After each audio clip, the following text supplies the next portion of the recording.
காஞ்சி காமாட்சி அம்மன் கோயில் அமைந்த வரலாறு தெரியுமா? இங்கு அம்பிகையை பக்தர்கள் தாயாகவும் குழந்தையாகவும் வழிபடுகிறார்கள்.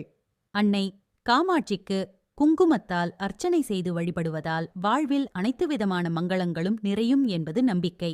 வேண்டுபவர்களுக்கு வேண்டும் வரங்களைத் தரும் அன்னையாக, பேசும் தெய்வமாக காமாட்சி அம்மன் அருள் பாலித்து வருகிறாள்.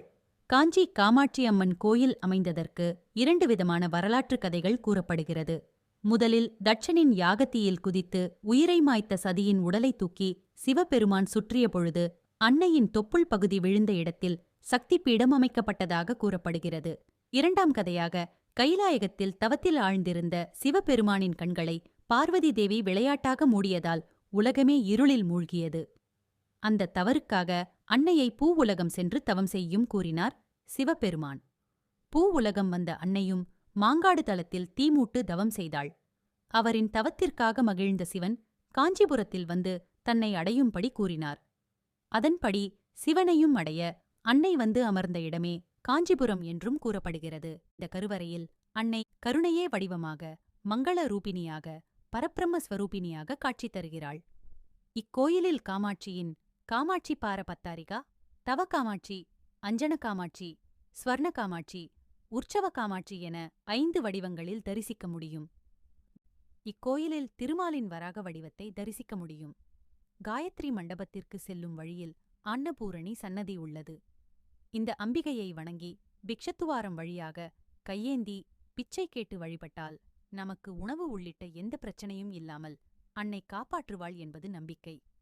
காஞ்சி காமாட்சி அம்மனை வழிபட்டால் வேண்டிய வரங்கள் கிடைக்கும். அனைத்து ஐஸ்வர்யங்களும் மன நிம்மதியும் கிடைக்கும்.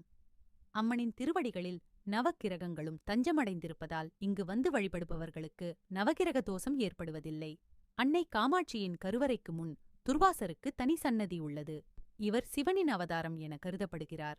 சரஸ்வதியின் சாபத்தால் கேட்கும் திறனற்றவராகவும் பேசும் திறனற்றவராகவும் இருந்த துர்வாசர் அன்னை காமாட்சியின் கருணையால் சாபத்தில் இருந்து விடுபட்டதாக புராணங்கள் சால்கின்றன. மாசி மாதத்தில் காமாட்சி அம்மனுக்கு தேர் திருவிழா, தெப்ப உற்சவம், பிரம்மையார்ச்சவம், நவராத்திரி, ஆடி ஐப்பசி பூசம், சங்கர ஜெயந்தி, வைகாசி மாதத்தில் வசந்த உற்சவம் மற்றும் அனைத்து வெள்ளிக்கிழமைகளில் சிறப்பு பூஜைகள் நடத்தப்படுகிறது. திருமண வரம், குழந்தை வரம் ஆகியவையே இந்த தலத்திற்கு வரும் பக்தர்களின் முக்கிய வேண்டுதலாக உள்ளது. இங்குள்ள சந்தான ஸ்தம்பத்தை வணங்கினால் புத்திர பாக்கியம் கிடைக்கும் என்பது நம்பிக்கை.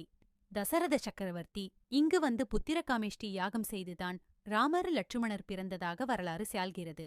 வேண்டுதல் நிறைவேறியவர்கள் அம்மனுக்கு புடவை சாத்துதல், அன்னதானம், அபிஷேகம் ஆகியவை செய்து வேண்டுதலை நிறைவேற்றுகிறார்.